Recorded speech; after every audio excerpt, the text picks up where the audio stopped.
Fala galera, beleza aí? Eu sou o Rafael, esse aqui é o canal Nas Vertentes, canal criado para falar sobre música e colecionismo. E nesse vídeo aqui, no vídeo de hoje, eu quero tratar um assunto a respeito da carreira do Bob Dylan. Sim, muita gente fala que o Bob Dylan nos anos 80 teve uma carreira muito, vamos dizer assim, uma fase errática. Fala que foi uma década meio que perdida, que os discos dele lançados nesse período são ruins, catastróficos, até piores aí, de toda a longeva discografia deles. E eu quero falar para vocês, assim, trazer aqui para vocês, mostrar e trazer esse questionamento. É ruim a discografia dele? É tão ruim assim? Então, minha primeira resposta, já vou responder agora, assim, é não, mas tem ressalvas. Tem algumas considerações aqui para fazer. Então, para falar assim, nos anos 60 para 70, teve bastante artista aí que foi relevante e conseguiu, foi relevante na década de 60 e conseguiu virar os anos 70 e continuar sendo importante, lançando discos, fazendo shows, inclusive deixando sua marca, fazendo é, lançamento de álbuns memoráveis. O Bob Dylan foi um deles. Então ele logo no comecinho lá dos anos 60 que ele surgiu e foi lançando diversos álbuns. Chegou nos anos 70 também, lançou muitos discos assim bacanas, álbuns assim maravilhosos. E que essa, não digo facilidade, porque nem todo mundo conseguiu, né, virar dos anos 60 para os 70. Mas quem conseguiu, já dos anos 70 para os 80, a coisa já foi mais difícil. Então, a década de 80 foi complicada para muita gente. Teve uma banda, artista que conseguiu até virar a década, lançar disco bem, mas depois foi passando a década aí cambaleando e tropeçando. Outros nem conseguiram, outros ficaram no circuito, né, dos anos 60, 70 e faz o mesmo show aí, tipo um circuito nostálgico, né, vamos dizer assim. Mas como se deu nisso? Se a gente parar pra pensar, os anos 80 ele foi acho que a década assim que mais parece que estava tudo acontecendo ao mesmo tempo. Então surgiu de tudo que explodiu. Foi a onda do heavy metal britânico, teve o pós-punk, teve thrash metal, teve uma outra onda aí do punk rock, teve até o revival de rockabilly. Então, se a gente parar para pensar, principalmente Inglaterra e Estados Unidos, hard rock também, aquelas bandas de Los Angeles, né, de também Califórnia, e também, se a gente pegar os estilos, falar assim de algumas bandas tão diferentes entre si, vai pegar, teve Iron Maiden na Inglaterra, sim, como, se pegar no modo geral, teve Metallica, Iron Maiden, falando assim, vai, do metal, como teve Duran Duran, teve o Ultravox, aí, algumas bandas dos anos 70, mas foram virando para os 80, fizeram sucesso. Ou vai, Duran Duran, teve Tears for Fears, Soft Cell, Stray Cats, depois Guns N' Roses, teve muita gente. Então, cada. Fala do rock dos anos 80, New Wave, pós-punk, Echo and the Bunnymen, então, vixe, teve banda, estilo assim a rodo. Então, o pessoal que era das antigas, assim, para chegar numa década que estava tudo acontecendo ao mesmo tempo. Então, fica aquela dúvida: o que faz? Permanece fiel ao seu estilo? Tenta abraçar as causas, as tendências aí do momento? Por exemplo, algumas bandas deram certo, né? O Yes, Genesis, dos anos 80, né? Fizeram uma sonoridade muito mais assim, pop, né? Deixando aí o progressivo aí pra trás. Sei que teve tantas outras aí que não conseguiram, alguns lançaram discos aí totalmente catastróficos, medonhos, que vergonhosos, né? Tentaram angariar novos fãs, mas não só não angariou nenhum, como perdeu um monte, né? E dito tudo isso aí do Bob Dylan, como ele estava, né, na virada dos anos 70 para os 80, ele estava assim na fase que ele se converteu ao cristianismo. Então ele lançou 3 discos. O primeiro foi em 79, né, o Slow Train Coming, que é uma temática cristã nas músicas e nas letras. E em 80, ele lançou o 20º disco dele. Veja só, hein, estamos falando de um período de 45 anos atrás, ele já estava no 20º disco. Então, pensei, quantos já vieram de lá pra cá? O 20º álbum foi esse daqui, ó, o Saved. Aqui teve 2 versões, essa capa. Teve essa primeira aqui, que é tipo uma mão de Deus, assim, meio que tipo, rebanhando, assim, arrebatando assim, o rebanho, né, o seu povo, né? Vamos mostrar assim, né, o abençoando, vai uma mão assim em cima, e outras mãos assim meio que suplicando. Como teve uma outra capa também, uma outra versão, que é mais um desenho assim do Bob Dylan tocando, né? Então aqui é um disco bacana, na fase aqui dos anos 80. Muita gente torceu o nariz para toda a década, outro para a maioria dos discos. Então, ao meu ver, mas, por exemplo, esse aqui tem.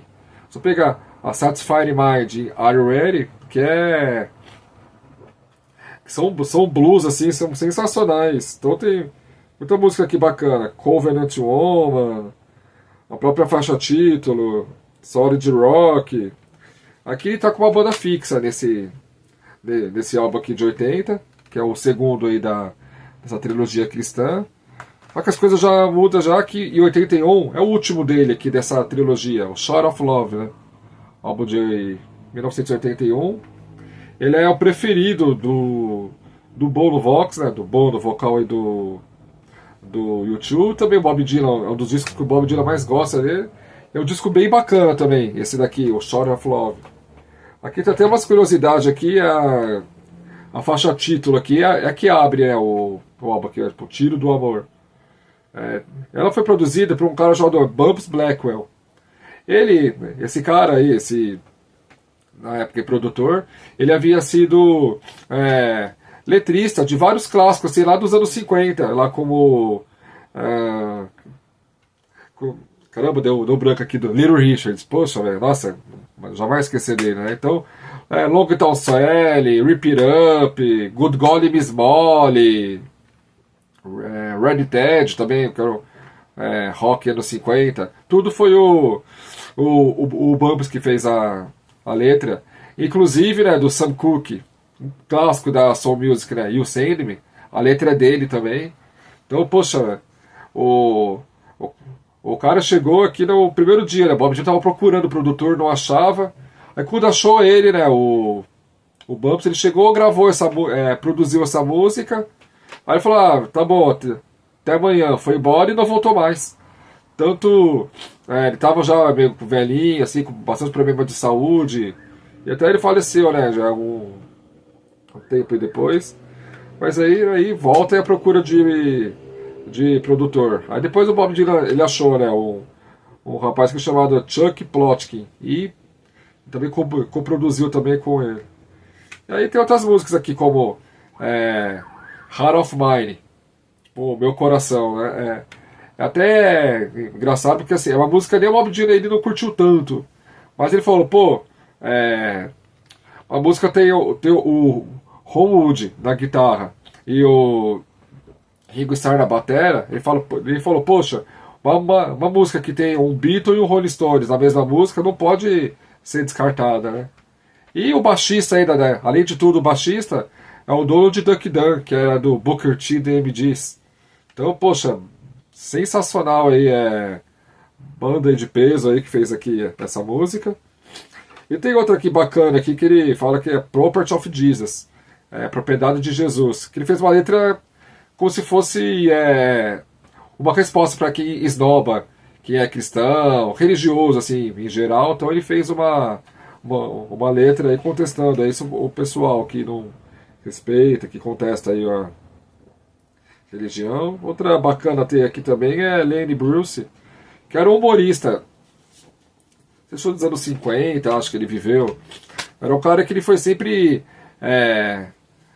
foi perseguido, assim, na época tal, era O pessoal sempre malhava o cara e depois que ele morreu, nossa, era um gênio. Tipo, ver reconhecimento tardio. Isso aí, até hoje, né? Acontece, né? Então, fez a música em homenagem a ele.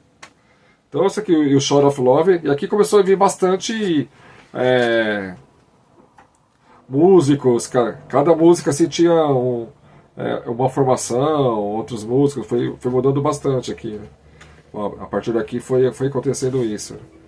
Então 80, Saved, 81 aqui, Short of Love, aqui, discos bacana. Depois pula para 83, que pra mim é o melhor disco da década aqui dele, que é o Infidels. Que calma, você tá vendo o autógrafo aqui, não é do Bob Dylan não, né? Ele não foi ele que assinou. Aqui teve aquela dupla, né, de o Sly Dunbar e o Rob Shakespeare, que era uma baixista e baterista do reggae, do dub, são lendas aí do estilo. E eles são a banda de apoio desse álbum aqui. E aqui também, além deles, tem o Mick Taylor, né? Tem na guitarra o Mick Taylor, que era dos Stones, tem o Mark Knopfler, também da Dire Straits aqui na guitarra. E, poxa, descasso aqui, que ele já abre já com o Joker Man. Inclusive eu conheci essa música com o Caetano Veloso, veja só. Que lá em 92 ele gravou um álbum ao vivo, né? O Circulador ao vivo. Vai ter essa versão, ele canta uma versão lá do Joker Man. Então, tem aqui Joker Man, I and I, e uma que fecha aqui o álbum, Don't Fall Apart on Me Tonight. Uma balada aí lindíssima aqui. Puta, é um descasso aqui do Bob Dylan. Aqui 83. 84 ele até lançou um ao vivo o Real Life. Mas por ser um ao vivo, no seu álbum de estúdio, além disso eu não tenho, acabei não pulando ele aqui, né? Aí chega 85, que aí começa. Tem até uma piada lá, que é daquele o evento lá, o USA for Africa, que tá todo mundo lá cantando, aí você vê lá o Bob Dylan meio que brisando, assim, anda pro lado, pro outro, meio que cantando. Parece que ele só tá mexendo a boca, assim, nem tava cantando direito. Acharam aí, né, um close aí do Bob Dylan. E, poxa, e foi um período bem complicado da vida dele, porque ele tava não só passando por um divórcio, como ele entrou numa bebedeira, uma cachaça aí, ele tava bem cheio de problema aí fora aí na sua vida pessoal, né? Então, quando teve muita banda, tem muito artista aqui nos problemas, né? Consegue inspiração para fazer música, aqui no Bob Dylan não funcionou. Ele lançou um disco aqui, mas bem fraco mesmo, esse aqui, ó, Empire Burlesque. Pensa no bar do pop. Ele, Bob Dylan, ele sim com música pop, bem New Wave, sim, totalmente, quase totalmente esquecível aqui, né? A única música que se salva foi não digo sucesso, mas que foi a faixa de trabalho do álbum, que teve até videoclipe, que é a que abre o disco aqui, né? Que é Tie Connection to My Heart. É a única que se consegue cantar, consegue acha uma musiquinha assim divertida, cantarolável, porque as outras aqui, você ouve, parece que você não ouviu, sabe? Pode ouvir 10 vezes que não entra na cabeça. Negócio assim meio esquisito, né? E aí chega um álbum que, puxa, quase ninguém nem lembra que ele existe, mas puta, eu adoro, e eu até colocar ele numa seção de discos injustiçados, aí que eu até convido vocês a depois olhar aqui, acho que já falei já de uns 7 álbuns já, que a turma malha aí, fala mal, mas já é o disco que eu gosto. Que é isso aqui, 86, o Knockout Loaded. Então, eu acho aqui um descasso aqui, mas que meio que esquecidão aqui dele, porque tem You Wanna Rumble, que é a que abre o álbum, né, um rock and roll assim, bem bacana. Depois tem uma faixa aqui sensacional, que até umas das poucas músicas, acho que tem umas 5 músicas na vida que eu ouço e me emociona, assim, tipo, digo mesmo assim, mas coração aberto, dá vontade de chorar, assim, de tão lindíssima aqui que é a música, que é essa They Killed Him. Tipo, eles o mataram. Que ele fala aqui? Até uma letra do Chris Christopherson, Ele fala sobre Mahatma Gandhi, fala de Jesus Cristo e fala do Martin Luther King. São homens que vieram aqui para a Terra em missão de paz, com mensagens boas, né, pregando a paz. E o que fizeram com eles? Mataram.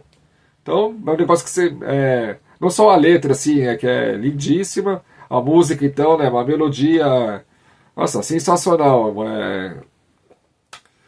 Escuta aí que vocês. Acho que vocês vão concordar comigo. E se não concordar, deixa eu assim, não, nada muda aqui, porque é uma das poucas músicas que eu escuto assim me emociona. Até agora há pouco aqui eu tava ouvindo ela. Então tem aqui Drift Too Far From Shore, tem um reggae aqui, Precious Memories, tem outra música aqui que é Brown Genie Girl. Pessoal, muita gente falou que, assim, quando o álbum saiu, que era uma das melhores músicas do Bob Dylan. Foi uma música legal pra caramba, 11 minutos aqui. E, assim, acho bacana. Como todos aqui, o álbum aqui, Under a Spell, que fecha o disco. Got My Mind Made Up, rock aqui, bem. Um disco bem legal aqui dele que precisaria ser redescoberto, que é um álbum bem bacana do Bob Dylan, 86 aqui, né? Aí 88, aí chega, né, algo aqui que parece que o pessoal fala que é o pior disco da carreira dele toda. Que é isso aqui, ó, Down with the Groove. Assim, minha opinião. Eu não acho o disco ruim, mas ele é muito, assim, a produção dele deixa muito a desejar. Não é nem pela qualidade das músicas, qualidade do estúdio. Não, tá bem equalizadinho, não tá aquele som datado. Mas é aquela coisa, você tá ouvindo a música, de repente ela para, ou tá tocando, aí entra aquele efeito fade out, sabe? Quando a música vai baixando, baixando até acabar. Não é que o cara tá parando de tocar, ele continua no estúdio, só que uma hora o produtor vai baixando, a voz dele vai baixando, a música vai diminuindo até acaba. E assim do nada, você tá ouvindo a música, você tá empolgado, ou a banda para, de repente, vai estar tocando, e de repente, sabe, você vê, ué, já? Ou tem esse fade out. Acho que estragou, que matou o disco foi essa produção aqui, porque, poxa, tem faixas Let's Stick Together, Sally Sue Brown, Daddy's of the End, Silvio. Aqui o bacana é que alguns músicos que participam aqui tem o Steve Jones, guitarrista do Sex Pistols, Paul Simon, né, do baixista do The Clash, tem o Mark Knopfler, tem o Sly Dunbar, Rob Shakespeare, Kip Winger, né, o baixista aí foi do do Winger, do Alice Cooper, baixista Nathan East também tocou muitos anos aí com o Eric Clapton, e até uma ironia, né, quando os Sex Pistols acabaram, também em vias de acabar, eles vieram aqui pro Brasil. Não o vocalista, mas os outros três músicos, né? Nossa, os três não, que já tinha morrido, né? O Sid Vicious, aí vieram, né? O Steve Jones, né? O guitarra e o batera lá, acho que o Paul Cook. Eles vieram pra cá no Brasil, no Rio de Janeiro. Eles até viram o show do Raul Seixas lá, mas eles não gostaram. Falavam, parece um Bob Dylan. Aí, de repente tem um deles aqui tá tocando aqui com o Bob Dylan, né, desse álbum. Então é isso, não é um disco, não é com música ruim, mas a produção, o tratamento que deram aqui no álbum foi negócio assim que deixa a desejar. Não sei como o Bob Dylan já por estrada, consagrado, gravador aqui CBS, com tudo com essa experiência, deixou fazer uma produção aí tão relaxada desse jeito, né? Então, aí chegando aqui em 89, esse foi 88, 89 sai um álbum que a princípio chamou a atenção. Falou, puta, promete. Mas ficou na promessa, foi isso aqui, ó. Dylan The Dead, que é o Bob Dylan com o Grateful Dead como banda de fundo, banda de apoio. E, poxa, mano, o Grateful Dead nessa época tava voando, porque a banda já é antiga, já de 64, 65. Então a banda, lá em 87 eles conseguiram lançar sucesso, que ficou nas paradas, né? Touch of Grey, um clipe bem divertido, uma música bem animada. A banda sempre seguiu fazendo show, sempre fez. Não parou, assim, deu. Lá em 81 eles deram uma pausa para fazer os projetos aí paralelos. Aí em 87 lá eles lançaram lá o disco lá, o In the Dark. Que a música entrou para as paradas, primeira vez que a banda entrou nas paradas de sucesso. O pessoal até brinca, o Grateful Dead é um hit wonder, música de um sucesso só. Falava, não, poxa, a banda tem bastante música conhecida. Mas entrar nas paradas, nas 10 mais, assim, isso só aconteceu ali naquela época lá, né, em 87. E ali eles começaram a fazer os shows, eles começaram a chamar a atenção da molecada. Então já ia lá os Deadheads, que é os malucos beleza, né, que é seguidor da banda.